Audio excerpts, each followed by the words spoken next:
Welcome to Deepika mom kitchen. ಎಲ್ಲರಿಗೂ ನಮಸ್ಕಾರ. ನಾನು ಪವಿತ್ರ. ಇವತ್ತಿನ ರೆಸಿಪಿ ಕುಂಬಳಕಾಯಿ ಪಲ್ಯಕ್ಕೆ ಬೇಕಾಗಿರೋ ಐಟಮ್ ತೆಗೆದಿಟ್ಕೊಂಡಿದ್ದೀನಿ. ಸಾಸಿವೆ ಅರ್ಧ ಸ್ಪೂನು, ಜೀರಿಗೆ ಅರ್ಧ ಸ್ಪೂನು, ಕಡಲೆಬೇಳೆ ಉದ್ದಿನಬೇಳೆ ಒಂದೊಂದು ಸ್ಪೂನ್ ತೊಗೊಂಡಿದ್ದೀನಿ. ಸಣ್ಣದಾಗಿ 2 ಈರುಳ್ಳಿನ ಕಟ್ ಮಾಡಿ ಇಟ್ಕೊಂಡಿದ್ದೀನಿ. 4 ಹಸಿಮೆಣ್ಸಿನ್ಕಾಯಿ ಕಟ್ ಮಾಡಿದ್ದೀನಿ. ಕರಿಬೇವು 1-2 ಕಡ್ಡಿ, ಎಣ್ಣೆ, ಕಾಯಿ ತುರಿ, ಕುಂಬಳಕಾಯಿ. ಈಗ ಸ್ಟವ್ ಹಚ್ಕೊಂಡು ಬಾಣಲಿ ಇಟ್ಕೊಳ್ಳೋಣ. ಬಾಣಲಿಗೆ ಬಿಸಿಯಾಗಿದೆ. ಎಣ್ಣೆ ಹಾಕ್ಕೊಳ್ಳೋಣ. ಎಣ್ಣೆ ಕಾದ ನಂತರ ಸಾಸಿವೆ ಜೀರಿಗೆ ಹಾಕ್ಕೊಂಡು ಫ್ರೈ ಮಾಡ್ಕೊಳ್ಳೋಣ.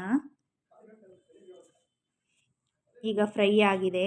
ಕಡಲೆಬೇಳೆ ಉದ್ದಿನಬೇಳೆನ ಫ್ರೈ ಮಾಡ್ಕೊಳ್ಳೋಣ. ಗೋಲ್ಡನ್ ಕಲರ್ ಬರಬೇಕು ಕಡಲೆಬೇಳೆ ಉದ್ದಿನಬೇಳೆ, ಇಲ್ಲ ಅಂದರೆ ಚೆನ್ನಾಗಿರಲ್ಲ. ಈಗ ಫ್ರೈ ಆಗಿದೆ. ಈಗ ಕಟ್ ಮಾಡಿ ಇಟ್ಕೊಂಡಿದ್ದಂಥ ಈರುಳ್ಳಿನ ಹಾಕ್ಕೊಳ್ಳೋಣ. 2 ಈರುಳ್ಳಿ ಹಾಕ್ಕೊಂಡಿದ್ದೀನಿ. 4 ಹಸಿಮೆಣ್ಸಿನ್ಕಾಯಿನ ಹಾಕ್ಕೊಂಡಿದ್ದೀನಿ. ಫ್ರೈ ಮಾಡ್ಕೊಳ್ಳಿ ಚೆನ್ನಾಗಿ.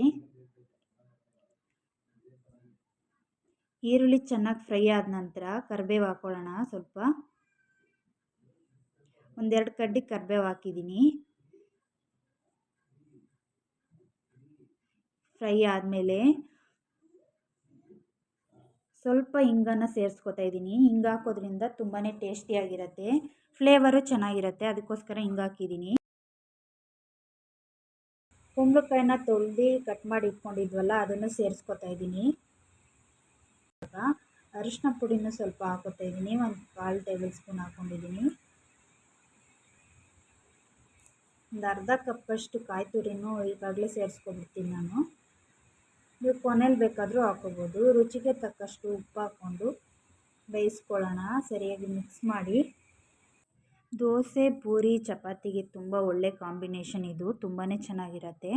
ನಾನು ನಮ್ಮ ಮನೆಯಲ್ಲಿ ಇವತ್ತು ಚಪಾತಿ ಮಾಡಿದ್ದೆ, ಅದಕ್ಕೆ ಕುಂಬಳಕಾಯಿ ಪಲ್ಯ ಮಾಡ್ಕೊಂಡಿದ್ದೀನಿ. ನೀವು ಯಾವುದಕ್ಕೆ ಬೇಕಾದರೂ ಮಾಡ್ಕೋಬೋದು. ಒಂದು ಅರ್ಧ ಕಪ್ಪು ನೀರು ಹಾಕಿ ಪ್ಲೇಟ್ನ ಮುಚ್ಚಿ ಬೇಯಿಸ್ಕೊಬಿಡೋಣ. ಇವಾಗ 10 ನಿಮಿಷ. ಈಗ 10 ನಿಮಿಷ ಆಗಿದೆ. ಪ್ಲೇಟ್ ತೆಗೆದು ನೋಡೋಣ ಹೇಗೆ ಬಂದಿದೆ ಅಂತ. ನೋಡಿ, ತುಂಬಾ ಚೆನ್ನಾಗಿ ಬಂದಿದೆ. ಈಗ ಹುರ್ಗಡ್ಲೆ ಅರ್ಧ ಸ್ಪೂನು, ಖಾರದ ಪುಡಿ, ರುಚಿಗೆ ತಕ್ಕಷ್ಟು ಉಪ್ಪು ಹಾಕಿ ಮಿಕ್ಸ್ ಮಾಡ್ಕೊತಾ ಇದ್ದೀನಿ. ಹುರ್ಗಡ್ಲೆ ಹಾಕೋದ್ರಿಂದ ತುಂಬಾ ಚೆನ್ನಾಗಿ ಬರುತ್ತೆ, ತುಂಬ ಸಖತ್ತಾಗಿರುತ್ತೆ ಟೇಸ್ಟು. ಸ್ವಲ್ಪ ಕೊತ್ತಂಬರಿ ಸೊಪ್ಪನ್ನ ಹಾಕ್ಕೊಂಡು ಇನ್ನೊಂದ್ಸಲಿ ಮಿಕ್ಸ್ ಮಾಡ್ಕೊಳ್ಳಿ. ಪಲ್ಯ ರೆಡಿಯಾಗಿದೆ. ಇವಾಗ ಸರ್ವಿಂಗ್ ಬೌಲ್ಗೆ ಹಾಕೋತಾ ಇದ್ದೀನಿ. ತುಂಬಾ ಚೆನ್ನಾಗಿ ಬಂದಿದೆ. ನಾನು ಚಪಾತಿ ಜೊತೆ ಸರ್ವ್ ಮಾಡ್ಕೋತಾ ಇದ್ದೀನಿ. ನೀವು ಟ್ರೈ ಮಾಡಿ ನೋಡಿ ಹೇಗೆ ಬಂತು ಅಂತ ಕಮೆಂಟ್ಸ್ನಲ್ಲಿ ತಿಳಿಸಿ. ಲೈಕ್ ಮಾಡಿ, ಶೇರ್ ಮಾಡಿ, ಸಬ್ಸ್ಕ್ರೈಬ್ ಮಾಡಿ. ಮತ್ತೊಂದು ರೆಸಿಪಿ ಜೊತೆ ನಾಳೆ ಸಿಗೋಣ. Thank you.